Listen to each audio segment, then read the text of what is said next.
wanje ni Kristo. Abakunzi b'amahoro, abakunzi b'amahoro ni ikiganiro mutegurirwa n'ishyirahamwe Transworld Radio mu Burundi, ifashwe mu mugongo n'umugambi Christian Initiatives for Peace CIP mu Burundi. Kaze mu kiganiro abakunzi b'amahoro.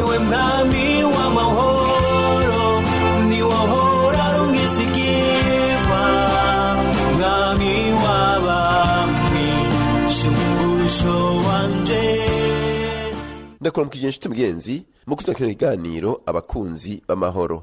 Uri kumwe na Dusabanakiza ndayigutunganiriza. Mu gano cy'uno munsi mugenzanye Claudine Nibitanga abanaganira na Pastor Ashenio Nizigiye ku vyerekeye kubana neza n'abandi. Reka rutubane tubatega yompi nizeye ko uza kunguka ibitari bike.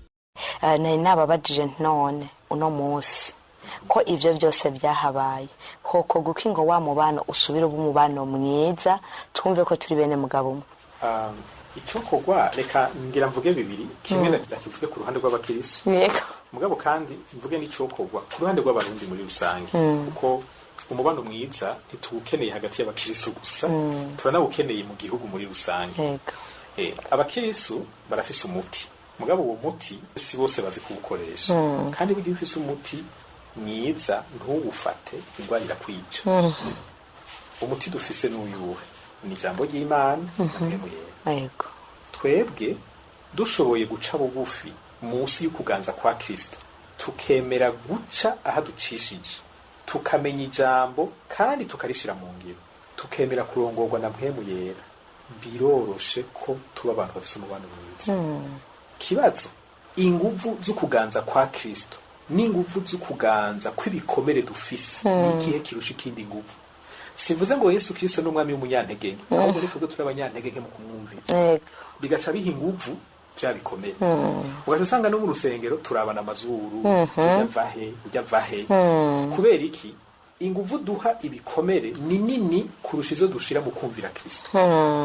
Umuti rero n'uyo no kugendera mu burongozi bwa mpwemuye tugashira mu ngiro ijambo ry'Imana turi musi y'ukuganza kwa Kristo tukamushira hejuru y'ibindi byose bifise ububasha ku buzima bwacu.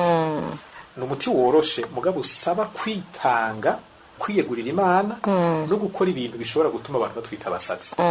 Ego aho nyene mutaravuga ca kabiri turaho turacari mu ishengero kuko mwavuze ko muza kuvuga ku mpande zibiri.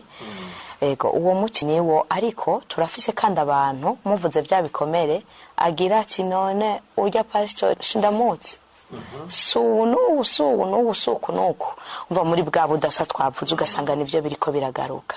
Bwira rero abarongozi b'amashengero uko bo kwifata muri ico gihe kugira ngo naba abandi bariko bigishwa umubano mwiza bamubonereko igicapo nawe c'umubano mwiza. Ego iri jambo mpejeje kuvuga byerekewe abakristo bose byerekeye abakristo bose kandi yaje mvuze abakristo nashyizemo n'abarongozi washyizemo n'abarongozi kuko nibaza ko atari byiza ko abarongozi biyumva nk'abantu bari ku ruhande kuko umenga bararengera iby'ubukristo. Burya imbere y'Imana tugengwa n'amategeko amwe. Rero abarongozi nabashizemwo ahubwo bo ndabagarutse ko nkuko ubazanye abarongozi dufise responsabilité nini cyane kuko uretse ko natwe duhamagarirwa kuba abantu bagendera mu ijambo ry'Imana ivyo dukora bibonwa na benshi bishobora kubatera intege canke bikabatsitaza kandi vy'ukuri hariho abarongozi bafise amacakubiri y'amoko y'amadini y'imigambwe n'ibindi n'intara aba rero ni igikoresho ca satani cyo kubandanya bakomeretsa abantu ariko ndavuga neza ko batahura burya udashobora guhagarara neza mu burongozi wofu mubireka kuko ugiyeyo ugahagarara hajya imbere kubera abantu bose baguhanze amaso ivyo uvuga n'ivyo ukora barabibona kurusha ibikorwa n'umuntu ataruzi bigira ingaruka mbi nyinshi. Yesu yavuze ngo ibitsitaza bizoza ntidushobora kubibuza mugabo umuntu bizocako aragowe. Yego ikibangutse igihano gito akwiriye ukumwambika ibuye bagaterera mu kiyaga. Ni biza ko nk'abarongozi twiyubara inyifato zose zitsitaza uturongozi. Umwami wabo azobitubaza nico no basaba bagerageze babireke kuko ububasha bwo gukiza abarongozi bafite ivyo bikomere burahari. Usigura gute kuvuga ngo vyarananiye guharira kandi ijambo ry'Imana rivuga ngo nimutaharira namwe ntimuzoharirwa. Ariko ndavuga abarongozi bafise umubano mubi kumbure kubera ibikomere nabo bafise kuko kenshi nico usanga kibisigura. None nimba iryo jambo wigisha nawe ubwawe ritagufasha, wowe wumva kuryigisha ukura inguvu hehe zo kuryigisha? Umeze nk'umuntu adandaza umuti mugabo ari mu gupfa kandi ariko arafata uwo muti ugaragaza kwemeza abantu ngo nibafata uwo muti. Genda ufatane n'Imana yawe wicare uruhande rumwe uvuga uti Imana ibintu sinzosubira kubivuga banza ungize nabi, kuko Imana irashaka ko dukira kugira ngo n'abandi tubabera akarorero k'ingene umuntu yakomeretse ashobora gukira maze akagira umubano mwiza n'abantu. Hari aho mwigeze kutubwira ko umuntu iyo afise umubano mubi yobimenyeshwa ko afise umubano mubi.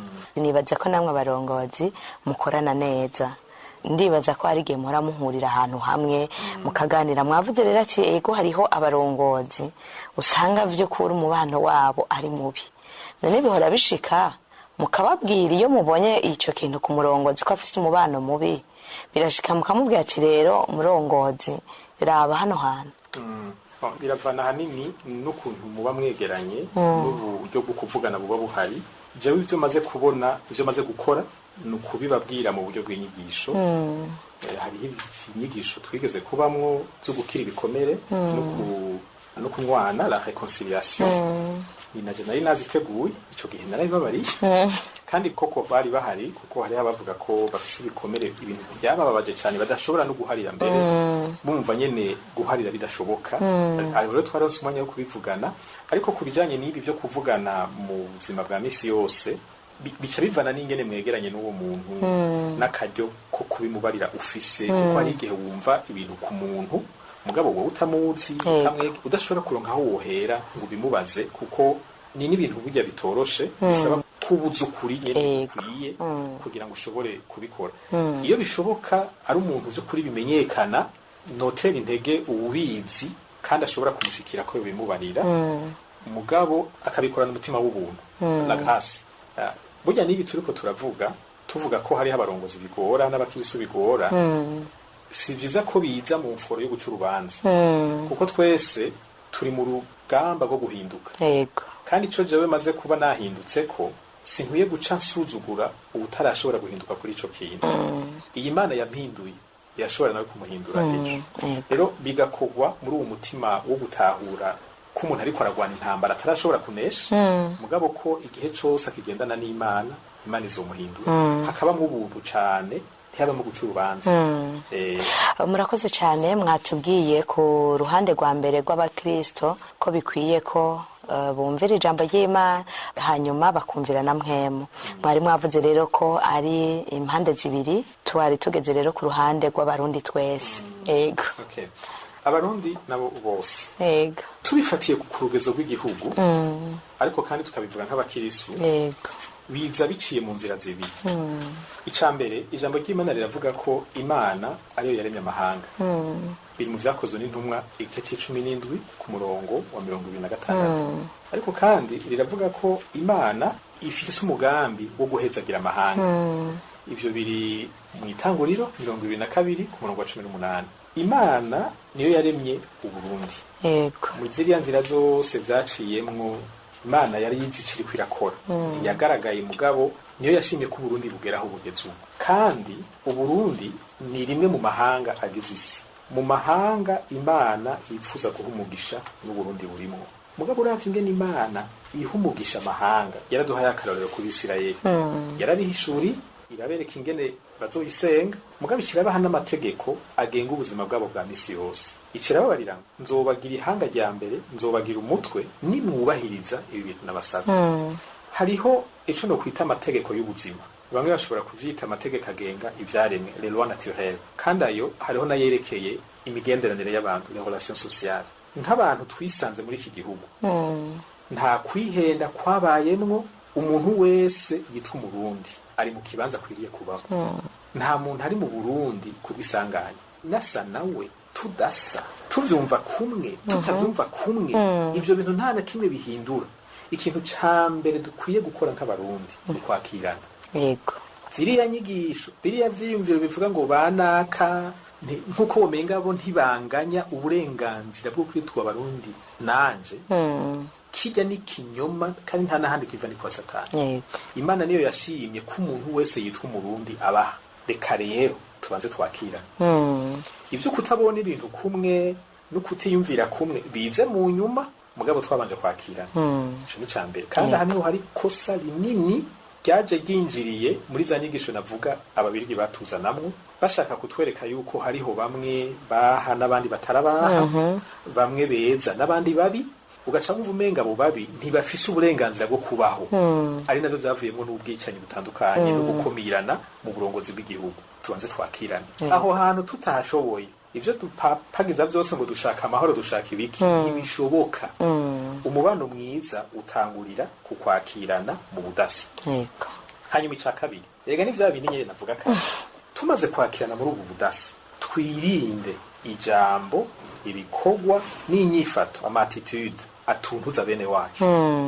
Iyo uri kuravuga amajambo ababaza umubanyi, burya ntuba uri kubabaza umubanyi gusa, uri kurasambura umubano mwiza muri ico kibano.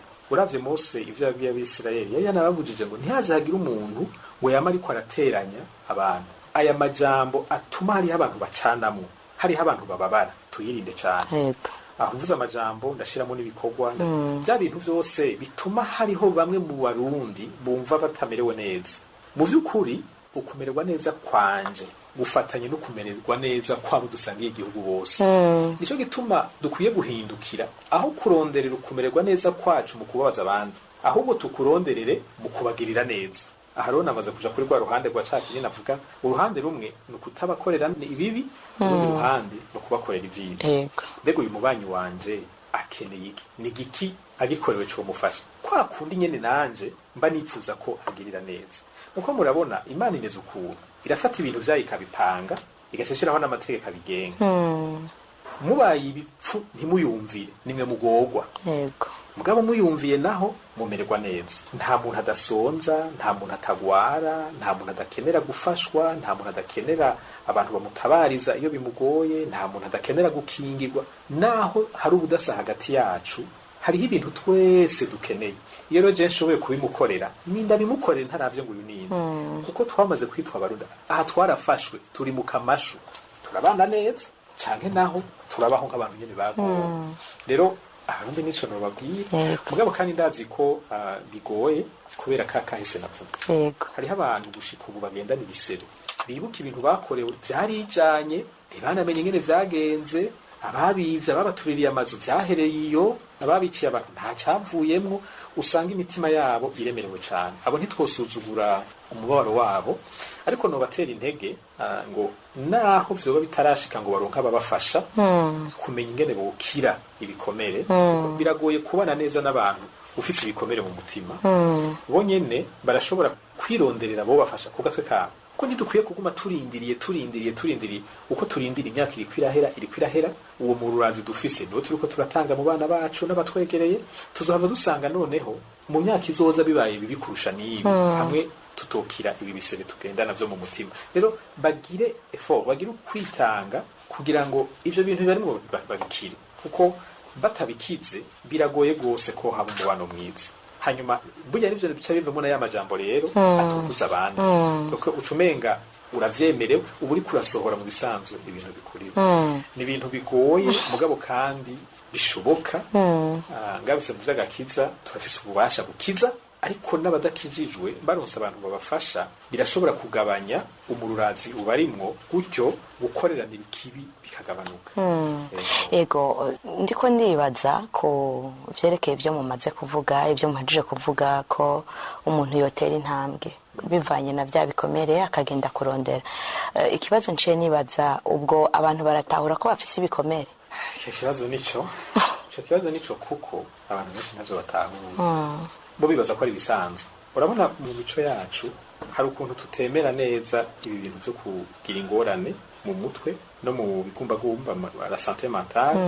Twebwe tuzi ko umuntu arakomeye, iyo adakomeye aba ari umusazi. nico gituma niyo umuntu yiyahuye uzokumva bavuga ngo nakaroge ngo urya bamurozi. Ntitwemera yuko umuntu ashobora kugira ivyago bikamutuntuza bikamuremera akagira ingorane mu bwenge akagira ingorane mu bigumbagumba santé mentale et santé émotionnelle bikononekara bikamushikana hagwara akabonge no kwiyahura kiyahura tuntu menga mu mashengero hana amashetani yamuteye urya rimwe amadayimoni turafise iyo ngorane. Nico gituma abantu bagendana ibikomere batimenya kuko tuguma tugerageza kwinanata ko dukomeye kuko werekanye ko udakomeye uca witwa umusazi uca witwa kuri kwa karoge witwa ko watewe n'intezi witwa kuri mwa amadayimoni. Ivyo navyo nta muntu numwe akunda ko babimwitirira. Ukuru ukuntu rero tuguma twinanata duhonyorera ko niho dupfira kuko ububasha bw'ibikomere buhagaze mu kutabimenya no kutabikira. Bica bibandanya bikwimba ugasanga nivyo biriko bivamwo ingingo zitagira mu bwenge des décisions irrationnelles zishobora guhitana ubuzima bwiwe canke zikonona ubuzima bw'ikibano canke mbere washaka zikonona n'igihugu bivanye n'ububasha uwo muntu abafise. Ego mbega none ko tumaze guhuriza ko hariho abadatahura ko bafise ivyo bikomere hokogwa iki muri ya ntumbero yo gukomeza umubano mwiza? Hariho abantu nzi bariko barigisha mu gihugu gukira ibikomere barakorera cyane mu miryango abandi bagakorera mu nzego zitandukanye cyane cyane inzego ziba zigwiriyemo abantu babaye mu bihe bikomeretse imitima. Numva hakenewe abantu benshi nk'abo bufasha abantu gutahura ibikomere n'ingene babikira. Mugabo nabo ni vya bikorwa bisaba gukoranya abantu ko muhurira ahantu bisaba uburyo kandi uburyo nabwo urabona igihugu ntigifise umurengera niyo bubonetse usanga ukoranye n'abantu 100-200 mu ntara n'abantu bake cyane. Harakenewe inyigisho zica kuri ibi bikoresho bitanga amakuru y'amaradiyo y'amateleviziyo kugira ngo ubu butumwa uku gutahura ibintu gukwiragire kurase nka kujya kwizuba rya karika rigashwara igihugu cyose mu mwanya umwe. Habeho imyaka yo kwigisha ibintu cyane kugira ngo bishikire abantu benshi bashoboka kuko iyo umuntu amaze kumva ivyo ahura hacaba prise de conscience kwitahura mu vyurimo aho niho honyene ushobora no kurondera ingene wofashwa utarabitaho ntashobora kurondera ingene yofashwa. Hanyuma turetse abari muri media communication abatanga makuru naba barongoye amashengero nabo nyene tubagaruke ko nabo barafise ubushobozi amahigwe yo gushikiriza ubutumwa abantu benshi. Ababikora babandanye abatarabikora babikore ariko urumva nabo nyene harimo bamwe bagenda na vya bikomere twabivuganye kandi turabatahura kuko babaye muri iki gihugu nyene baje bakoroka bava mu ijuru nabo barondere kugira ubwo bumenyi hanyuma baheze babwigishe bafasha abandi kubitahura. Erega ntushobora kuba wabaye muri myaka twabayemwo ukaba ufise ya mico dufise yo kunyegeza umubabaro yo kuterekana ko ubabaye amosozi agatemba aja mu nda n'ibitubabaje ntitubisohore hanyuma ngo twitege yuko bitatugira kwingaruka. Nta gitangaza kirimo abantu bagwaye bikomeye. Hariho abamaze kumererwa nabi vyamaze kwinjira mu mibiri yabo bagwaye ingwara z'ivumbuka y'imirindi y'amaraso kandi bari abantu bakiri bato kubera uruhagarara babayemwo rukabaremera bigatinda bikinjira no mu mubiri ya santé physique bihera mu bwenge bikavuja mu bigumbagumba mugabo bihereza mu mubiri kuvuga burya n'amapatologie n'ingwara nyene zigaragara mu mubiri zimwe ziterwa n'ibyo ariko abantu benshi ntibabizi. Naho rero ariko ndavuga ko vyomenyekanishwa muri izi nzira mpejeje kuvuga. Ego murakoze cyane. Imbere yuko tuja ku kamaro k'umubano mwiza nagira mutubwire nizihe ntambamye canke nibihe bintu bitosekaza umubano mwiza? Umubano mwiza uratosekazwa n'ivyimviro canke ivyizerwa amacroyance mabi. Ego amacroyance mabi kuco turi kuco nyene kuyafita ari n'icyo abandi bari ni vya bindi bita amaprejuge. Iyo abantu musangiye ikibano mu mutwe wawe mu bwenge bwawe wamaze kubishiramo nabi ntubukibakira uca ubabona nk'ingorane hanyuma bimaze kumera gutyo biba biri mu bwenge nivyo mugabo attitude ingene wifata imbere yabo bica bitangura kuba bibi mu nyuma bikavyara amajambo ubavuga ko atariho bari n'amajambo babwira amaso mu yandi birenganya amajambo bivamwe ibikorwa byo kubababaza. Rero ikintu intambamye ya mbere ikomeye ni ingene dutahura akaranga kacu ico turi n'ico abandi bari. Iyo tubitahuye kutariko bica bijana mu nyifato n'amajambo n'ibikorwa bihungabanya umubano mwiza. Intambamye ya kabiri ni ingene abantu bameze mu buzima bwabo bw'ibigumbagumba, la santé émotionnelle. Iyo abantu bafise ibikomere vyo mu bigumbagumba, les blessures émotionnelles, birafise ukuntu bimera nk'ibihwikira ubwenge, ntibube bugikora neza, abantu bagaca bavuga ibintu, bagaca bakora ibintu bitari vyiza. Uravye bimwe bimwe mu bivugwa kuri kahise nk'akarorero, hariho ibintu bivugwa bishobora kuba ari byo, mugabo wiyumviriye umuntu avuze iki kintu ubwo aratahura inkurikizi zacu, kuko ibyabaye byose, ibyabaye ni byiza ko tubimenya, mugabo ingene tubivuga bishobora gutuma ejo haza haba habikurusha ejo haheze. Rero ni vyiza ko ibi bintu vy'ibikomere vyo mu bigumbagumba abantu bagendana iyindi ntambamye. Ica gatatu ni ikintu kiza kivuye kuri kimwe ca mbere n'iki ca kabiri. Hariho ukuntu inyifato zimwe zimwe zitari nziza usanga mu migwi imwe arizo zemewe, ugasanga wa muntu afise amajambo akarishe, amajambo y'iterabwoba, amajambo yo gukara niwe yemewe, bigaca bituma wa wundi w'umunyamahoro asuzugurwa. Iyo ni intambamyi ku bantu b'abanyamahoro bashoboye kuzana kibano ciza aho bari, kuko bafatwa nk'abantu batagira ubwenge. Urabona nk'ubu tugiye muri vya bindi vya radicalisation, usanga imigwi yari ikumye, bamwe bari hariya abandi bari hariya, umuntu afise iforo yo kugerageza guhuza iyi migwi bamubona nk'igihemu, bamubona nk'umuntu atagira ubwenge. Ariko abo mu vy'ukuri nibo bonyene bashoboye kubaka ikiraro hagati y'abantu babanye nabi, maze babafashe kugiriranira umubano mwiza. Tuvuga rero ko ivyo bintu bitatu, ingene abantu bakirana, ingene abantu bitahura muri identité, n'ingene batahura abandi, ibikomere vyo mu bigumbagumba abantu bagendana, hamwe no gusuzugura abantu b'umutima ugerageza guhuza abadasa, abantu bafise bari modéré, bataraba extremiste, kutabaha agaciro, navyo nyene n'iyindi ntambamye muri iki gikorwa cyo kubaka umubano mwiza. Ego murakoze cyane, none ko mumaze kutuyagira ibitari bike n'akahe kamaro k'umubano mwiza. Umubano mwiza sinzi ko no kadondora ngo ndagahetse. Umubano mwiza utuma abantu babaho batekaniwe mu mitima, ataruhagarara, atabwoba, atagutinya ibihava bibashikira bitari vyiza. Iyo abantu bameze gutyo bituma basohora inguvu potentiel bafise mu bikorwa bibateza imbere. No kuvuga ko abantu babanye neza nibo bashobora no gutera imbere, kuko iyo mubanye nabi, uretse ko murara mudasinziriye, urumva umaze kuba udasinziriye, nta kuntu umuntu ashobora gukora cyane bukeye. Uretse ko bimeze gutyo, uca usanga n'inguvu mufise, les ressources mufise, muzikoresha mu kwikingira no mu kwivuna cyane mu gutera. Usanga ibikorwa vyo bateje imbere muri ko murabishira ku ruhande, mugaca mushira imbere ivyo kwikingira canke ivyo kwivuna. Umubano mwiza utuma haba n'iterambere. Ca gatatu, umubano mwiza utuma haba ivyizigiro vya kazoza, kuko iyo abantu babanye mu mahoro, ubwenge butekanye, niho bashobora kwiyumvira ibintu vya kure. Kimwe mu bintu biranga abantu babaye mu mubano mubi, babona ivya hafi gusa, kuko ntaba yizigiye yuko mu myaka 20-30 azoba kihari. Usanga ari abantu bari muri mode survie, barondera ibintu vyihuse. Umubano mwiza utuma abantu batekana mu mitima, maze bagakora ibintu bibateza imbere, hanyuma bakagira n'ivyizigiro vya kazoza. Kandi ivyo bintu vy'ukuri ni ibintu dukeneye cyane. Ego murakoze cyane kuri ako kamaro k'umubano mwiza by'ukuri.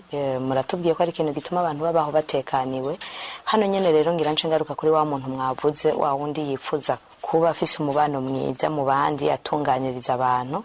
Abo bantu kenshi barakunda gufatwa uko batari. Naha nyene rero ngira nce ndabasaba ko mubwira bariko baradukurikirana kuri abo bantu by'ukuri hariho abucu usanga barahindutse, basigaye ari babandagira ati ibitakurabura aba hasi, abonye ababanyi bariko baragwana arikomereza, kandi wagasha yiyumvira ko muri ico gihe abanye neza n'abandi, kuko ugerageje kubiraba by'ukuri nta kimufata, yirenganiye ntawe yavugishije, yigarukiye ntawe yavugishije. Kurundi ruhande urumva ko hariho umuntu asa n'uwananiranye mu kibano, baza barahebeye uwo muntu. Rero naho bamuca kari muri bya bintu byagaragaza umubano mubi, wa muntu bigatuma yirenganira kugira ngo we yumve ko agumya atekaniwe. Mbe aho mwofasha iki? Ico ari ikibazo kigoye, mugabo akagoye baguma ko abakera bavuze. Ijambo numva ryo dufasha kumenya ico twokora ni rimwe rivuga ngo ikibi ntikikuneshe, ariko kinesheshe iciza. Burya ukubaho kwacu mw'isi kurafise ico gukwiye kumara kuri iyi si. Ntidukwiye kubaho nk'abantu batahari, ukubaho kwacu ntigukwiye kugusa no kutahaba. Nka kurya Yesu yavuze ko turi itara, urabona ahantu hari itara ntuyoberwa. Ni vyiza ko aho turi umwijima ugabanuka, naho utohera ugabanuke. Ariko tugiye mu majambo afatika n'abo bantu bokora iki? Imana yama yisigariza amasigariro. Ushobora kuba wumva uri wenyene, mugabo burya nturi wenyene. Ikintu ca mbere cyo gukora ni gukorana n'abo bandi. Eliya yihebuye asaba Imana ngo basapfuma apfa, hari ijambo yavuze ngo abavugishwa n'Imana bose barapfuye, asigaye jenyine. Mugabo Imana yaramubwiye iti oya se usigaye wenyene, burya hari abandi bandi ibihumbi indwi batigeze bapfukamira abayabo. Kandi Imana yaciye imusaba kuva aho hantu ho kwiyugarana wumva ko ari wowe wenyine usigaye atashoboye gukora, sico kibanza cawe. Itara ntiriba munsi y'inkoko, itara rirasohoka rikaja habona. Yaciye imubwira ngo subira hariya waje upfa, cugenda ishira mutuma n'ivyo akora. Muvyo yakora harimo no gutoranya Elisa azikurikira. Mugabo Elisa ntiyavutse kubera Eliya amutoranije, yarasanzwe yarahari. None rero nawe rondera ba Elisa na ba Eliya. Murakoze dutera dusozera ikiganiro cacu, nirihe sano riri hagati y'umubano mwiza n'amahoro? Umubano mwiza novuga ko birahanahana. Ni nka kurya k'umuntu afunguye neza agacagira amagara meza. Iyo umubiri umeze neza urakenera gufungura. Kubura akayabagu ni ikimenyetso cy'umubiri urwaye. Iyo umuntu afungura akagira amagara meza, ayo magara meza acatuma asubira gukenera gufungura mu bihanahana. Iyo abantu bagiriranira umubano mwiza bituma baba mu mahoro. Uko baba mu mahoro niko bikomeza baba mu mubano mwiza. Ni ukuvuga birahanahana, mugabo byose bihera ku kubana neza. Amahoro ni camwa cyo kubana neza. Mugabo ico camwa gica kiza gikomeza wa mubano mwiza. Gutyo. Murakoze cyane ko bariko baradukurikirana, rero murumva ko ari byiza ko tugiranira umubano mwiza kugira ngo amahoro nayo aheze asasagare mu kibano. Tubakengurukire kuba mwitabye ubutumire bwacu. Murakoze, nanje ndabashimiye kuba mwampaye kano karyo ko kuganirira abantu b'Imana. Murakoze cyane. Reka nshimire mwebwe mwese muri ko muradukurikirana, mwari kumwe natwe nk'abanda bikebanuye. Claudine Bitanganije nari kumwe namwe mu kiganiro. Bye. Turakengurukiye Claudine Nibitanga hamwe n'umutumire wacu Pasteur Asheniye Nizigiye batuganiririye. Niziye neza yuko wungutse ibitari bike. Ufite ikibazo cyo nganira, telefone 71 amajana 24 ijana na 197 canke 39 amajana 499 amajana 619. Urashobora kudusanga naho dukorera, nimero ya mbere ibara ryitiriwe Gerard, inimero 27. Mugire ibihe byiza naho butaha. Niwe mwami w'amahoro, niwe ahora rumwisigirwa. Ico cari ikiganiro abakunzi b'amahoro mutegurirwa n'ishirahamwe Transworld Radio mu Burundi, ifashwe mu mugongo n'umugambi CIP mu Burundi.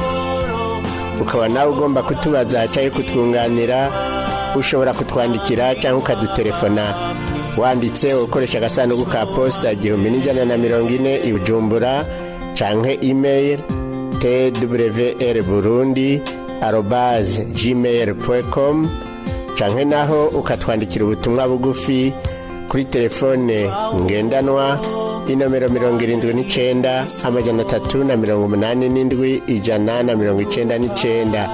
Iyo telefone urashobora no kwitwandikirako kuri WhatsApp. Mu masaha y'akazi urashobora kudutelefona kuri 22 24 26 57. Tukaba tukwikebanuye naho butaha. Niwe mwami w'amahoro.